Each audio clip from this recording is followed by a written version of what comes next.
Fundishwa hivi, kuna aina kuu tatu za ndoa.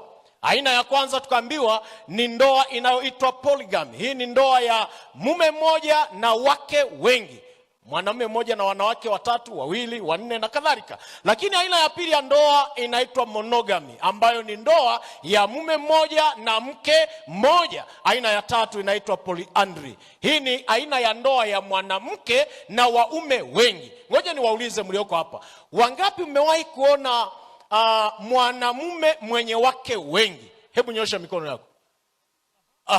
Hebu shusha sasa, niulize swali jingine. Wangapi wamewahi kuona mwanamke aliyefunga ndoa na wanaume wengi? Inua mikono yenu.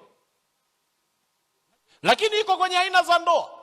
Na sasa sikiliza, nataka nikupeleke ujue ni kana kwamba tunabaki na aina mbili tu za ndoa. Ndoa ya mume mmoja na wanawake wengi, na ndoa ya mume mmoja na mke mmoja. Sasa sikiliza, haukuwa mpango wa Mungu kwamba mwanamume aoe wanawake wengi. Hili jambo lilianzia wapi? Ngoja nikupe historia, background ya kila ndoa. Nikupe background ya kwanza ya ndoa ya mume mmoja na mke mmoja. Hii ilianzia wapi? Ilianzia katika bustani ya Eden, ambapo Mungu alipoumba mwanadamu akaumba mwanamume na mwanamke. Ndio ulikuwa mpango wa Mungu, na akasema hawa wawili wataambatana na wao watakuwa mwili mmoja. Kwa hiyo wewe na mwenzi wako mlipoambatana mlikuwa mwili mmoja. Lakini background ya ndoa ya mwanamume mmoja na wanawake wengi, mwanamume wa kwanza duniani, kama unanisikia nipungie mkono. Wow, mwanamume wa kwanza duniani kuoa wanawake wengi anaitwa Lameki. Na huyu Lameki ni wa uzao wa Kaini. Na Kaini ni yule mwasi ambaye aliua mdogo wake anayeitwa Habili. Ndipo kitabu cha Mwanzo sura ya 6 kinasema ikawa wana wa Mungu, ikawa wanadamu walipoanza kuongezeka usoni pa dunia, wana wa Mungu wakawaona wana wa wanadamu kwamba ni wazuri, wakajitwalia kwa kadiri walivyoweza. Na hicho kitu kikamkasirisha Mungu.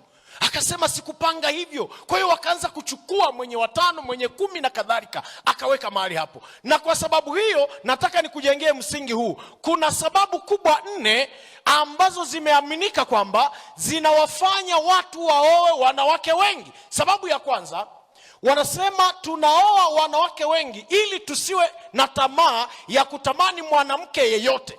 Yaani nikikutana na kafupi ninako nyumbani. Nikikutana na kambaombao ninako nyumbani. Nikikutana na kibonge ninaye nyumbani. Nikikutana na mweusi ninaye nyumbani. Sasa utawarundika mpaka lini? Sasa wakasema tunafanya hivyo ili tusitamani mwanamke yote, tuwe na aina zote. Wanawake, naomba hilo mliweke kichwani. Yaani ni kama mtu anasema niwe na nguo aina zote. Akaweka mrefu, mnene, mfupi, mwembamba na kadhalika. Sababu ya pili, wanasema tunaoa wanawake wengi ili kuwafanya wawe na nidhamu. Akinisumbua Mwajuma nakimbia kwa nani? Mwanaidi. Akinisumbua Jessica ninakimbia kwa Dina. Kwa hiyo anawafanya wawe na nidhamu. Lakini angalizo ni kwamba unapowafanya wawe na nidhamu kwa kuwaongeza kwa wingi, hakikisha umejidhatiti, kwa sababu wakipatana katika lao moja ni rahisi hata wao kukufanyia lolote. Tena wale msiosari, msiokuwa na imani, mtalishwa vya kulishwa. Sababu ya tatu, kwa nini wanasema wanaoa wanawake wengi? Wanasema wanaoa wanawake wengi ili kuzuia tamaa ya mwili. Huyu anapokuwa amejifungua ana mahali pa kwenda kupumzika. Huyu akiwa mgonjwa ana mahali pa kwenda kupumzika. Utagundua nayo ni njia ya urafi, yani hana kiasi. Sasa sikiliza, katika Biblia Yesu alipokuwa hapa duniani alieleza vizuri kabisa kwamba haikuwa hivyo, na akanukuu kitabu cha Mwanzo kwamba haikuwa hivyo tangu mwanzo. Mungu aliumba mwanamke na mwanamume. Sasa kwa nini wanawake hawakuruhusiwa kuolewa na wanaume wengi? Nisikilize vizuri. Kwa nini hawakuruhusiwa kuolewa na wanaume wengi? Ile polyandry, ile aina ya tatu ya ndoa niliyoisema. Sababu ya kwanza, katika jamii za zamani mwanamke hakuchukuliwa mwanamke alichukuliwa kama bidhaa, ananunuliwa kama bidhaa. Mwenyezi jirani kumwambia pastor rudie au aendelee. Alichukuliwa kama bidhaa, wakaona kwamba anaweza akanunuliwa, na ndio mwanzo wa kitu kinaitwa mahari. Maana mahari sio mpango wa Mungu. Hilo nalo usikie, kuna wachache watashikilia hapo. Nitarudi, nina somo la mahari baadaye. Maana unapotoa mahari umemuuza mtoto wako. Na mimi niwaambie watoto wa kiume na wa kike, ifike mahari, mabinti mlielewe hili. Ilikuwa ni zamani, wale mabinti wa kishamba ndio walikuwa wakiolewa, wakichumbiwa, anamuuliza mtoto wa kiume, una nyumba, una gari, una kazi? No, ifike hatua na wewe binti unapochumbiwa uwe na wewe umejizatiti. Unapomuuliza una kitanda, na wewe nenda na godoro. Unapomuuliza una skrini, na wewe nenda na meza, mchangie. Sio amina. Vijana msikanyagie hapo mkadhani tumefuta. Bado ninakuja. Twende taratibu, bado ninakuja. Bado ninakuja kabisa. Kwa hiyo jamii nyingi katika Agano la Kale ilichukulia mwanamke kama bidhaa ya kununuliwa. Lakini namba 2, jamii nyingi katika Agano la Kale walikuwa na mfumo dume, na huu mfumo dume ulituathiri sana. Hata kwenye jamii za makabila mengi walikuwa na mfumo dume. Hamkuwahi kusikia wanasema mayai, wanawake hawali mayai, ni ya wanaume. Ukichinja kuku anasema firigisi ni ya mwanaume. Halafu kama ni samaki, isato, kichwa cha mwanaume. Mimi kwenye kabila langu, mwanamke mwenye heshima akienda kutenga chakula kwa mume wake alikuwa anatembelea magoti, ndipo anaonekana ana heshima. Mifumo dume. Na kama kuna mwanamume ameketi mahali hapa, nataka nikwambie kwa jina la Bwana, kaue mfumo dume kwa jina la Yesu. Siku ya Jumapili nitakwambia falme 3 zilizoko kwenye ndoa. Usidhani wewe ndiye mfalme peke yako, falme 3. Maana mfumo dume una hasara zake. Kwanza, mfumo dume baadaye utakuchonganisha na watoto wako. Mfumo dume utakunyima siri kwa mke wako, maana atakuwa anakuogopa ila hakuheshimu. Kwa hiyo walikuwa na mfumo dume. Lakini namba 3, mwanamke alichukuliwa kama chombo cha starehe. Wadada mnaonisikiliza, sikiliza. Huu mpango ni mkakati wa shetani tangu zamani, na leo anaendelea nao. Ndio maana ngoja niwaambie mnaopita mitandaoni, unakuta mwanamuziki anaimba muziki wake wa kidunia, amevaa suti, lakini mwanamke anacheza, anakata viuno, amevaa nguo ya ndani. Ameshusha thamani yake, yeye ameonekana ni chombo cha starehe. Wanawake, likataeni hili kwa jina la Bwana. Ninyi ni wa thamani sana. Kabla ya mikutano hii kuisha nitakwambia hakuna mahali wokovu lifanyika bila mwanamke. Tafuta. Mungu alipotaka kuokoa Misri, mwanamke akabeba ujauzito akazaa Musa. Mungu alipotaka kuokoa dunia, Mariamu akabeba ujauzito akazaa Musa, akazaliwa Yesu Kristo. Wanawake walitumika katika wokovu. Mnatudhalilisha na kumfedhehesha Bwana mnapoidharau mili yenu na kuishusha thamani na kuianika. Na watia moyo katika mikutano hii, rudisheni thamani ya mili yenu. Ninyi sio vyombo vya starehe. Ndio maana mnaona leo hata kuna madanguro, wadada wamepanga mistari, wanajiuza na kadhalika. Na wengine ukiwafuatilia ni wadada kabisa wanaoweza kuolewa na wakatunza familia zao, lakini kwa sababu kuna nguvu nyuma yake wanasimama kujiuza. Baadhi ya dhana zilizoko katika swala la ndoa za wake wengi ziko mahali hapo, naomba nisizieleze sana, lakini hebu tutafakari mambo yafuatayo. Mafungu haya: Mungu akaumba mtu kwa mfano wake. Kwa mfano wa Mungu alimuumba mwanamume na mwanamke aliwaumba. Hiyo ni Mwanzo 1:27. Mathayo 19:4 anasema, akajibu akasema, hamkusoma ya kwamba yeye aliyewaumba mwanzo alimuumba mwanamume na mwanamke? Sio wanaume na wanawake. Alafu ngoja niwaambie hiki kitu. Mungu angejua kwamba mwanamume anatakiwa kuwa na wanawake wengi, Adamu angeumbiwa wanawake wengi, lakini aliumbiwa mmoja peke yake. Lakini sikiliza, Wakorintho ya kwanza 7:2. Sikiliza hili fungu la pekee. Anasema hivi, kila mwanamume na awe na mke wake mwenyewe, na kila mwanamke awe na mume wake. Sio waume wake mwenyewe, ni wewe peke yako, wakwako. Hebu nione mikono ya wale ambao mko kwenye ndoa ya mume mmoja na mke mmoja. Nipungieni mkono mkisema amina.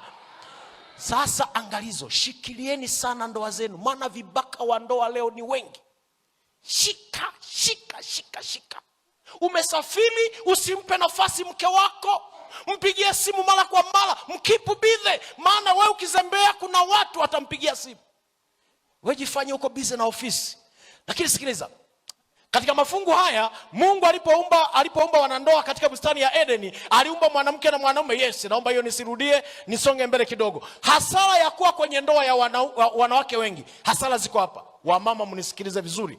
Hasara ziko hapa. Namba moja, husababisha wivu na migogoro ndani ya familia. Yes. Anaondoka na wengine mpaka wanaenda kwa waganga, anasema nataka nimloge wiki nzima baki kwangu. Wivu na migogoro. Lakini namba mbili, hupunguza umoja wa ndoa. Leo yuko kwa huyu, kesho yuko kwa huyu. Anapokuwa kwa yule, huyu anabaki mpweke ndani. Aisee, mlioolewa kwenye ndoa ya wake wengi, Mungu awatie nguvu. Namba tatu, ndoa ya wake wengi huongeza mzigo wa kiuchumi. Na wanaume wanaopenda kuoa wanawake wengi ni wakwepa majukumu.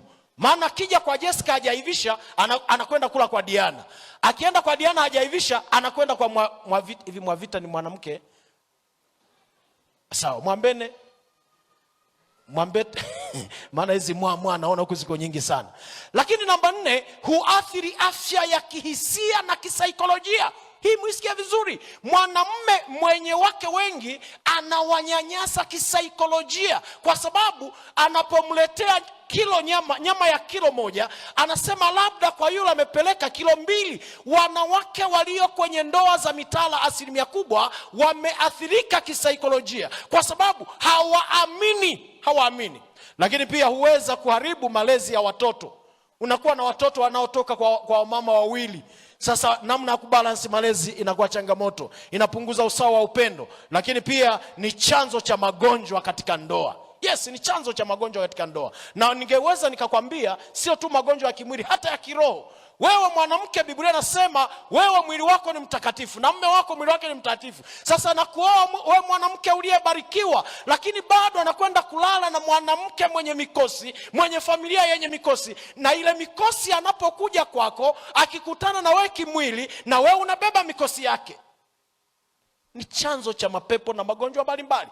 Faida za kuwa kwenye ndoa ya mume mmoja na mke mmoja: unakuwa umefuata mpango wa Mungu kuhusu ndoa. Lakini pia unajisaidia wewe mwenyewe kuweka uaminifu katika ndoa. Lakini inaondoa ubinafsi, inapunguza magonjwa ya zinaa, inafanya familia kuwa katika umoja. Watoto wa baba mmoja na mama mmoja. Sisi kwetu tulizaliwa 12, mama mmoja na baba mmoja. Safi kabisa. Huenda na mimi nitavuka hapo. Sasa sikiliza. Ushauri kwa vijana. Sikiliza, ninamalizia. Ushauri kwa vijana. Sikiliza, vijana mnaonisikiliza, sikiliza mahali hapa. Ushauri namba 1, muombe sana Mungu akupe mume au mke wako mwenyewe. Acha kumendea mume wa mtu. Nitoe ombi jioni ya leo. Kama kuna dada aliyeshikilia mume wa mtu leo, rudisha kwa jina la Yesu. Maana yule dada anapolia, machozi yale utayalipa. Usifurahie wewe kutolewa auti wakati kuna dada anakula nyadundwe kila siku. Nyadundwe kule kandaziwa hamwezi kuelewa. Anahangaika, wewe unavaa unabadilisha nguo, dada analia na wewe umeshikilia mume wa mtu. Rudisha kabla hujalipa gharama. Namba 2, binti, usiingie kwenye ndoa ya mitala hata kama umechelewa kuolewa. Tulia, Bwana atakuletea mwenzi wako. Acha kuingia kwenye ndoa ya mitala. Lakini pia kama kuna mwanamke ameteka mume wa mtu, usifurahie, maana machozi ya mwanamke mwenzio utayalipa. Mwanamke mwanamume usiwakusanye wanawake kama bidhaa. Ridhika na mke mmoja. Wanaume mlioko mahali hapo mnipungie mkono. Ridhika na mwanamke mmoja. Hao sio bidhaa. Sikiliza, Biblia inamalizia kwa kusema hivi. Hili fungu nalipenda sana. Ni kitabu cha Mithali sura ya 5 mstari wa 15 hadi wa 18. Nasema, unywe maji ya birika lako mwenyewe. Sio mabirika, birika. Kama umekaa na mwenzi wako, mwambie kunywa maji ya birika lako. Na maji yenye kububujika katika kisima chako, usitawanye chemichemi. Mungu awabariki mnapopanga kubaki waaminifu, mkinywa maji yanayotoka katika visima vyenu, mkikubali kuridhika na mke mmoja, kwa jina la Yesu Kristo. Amen.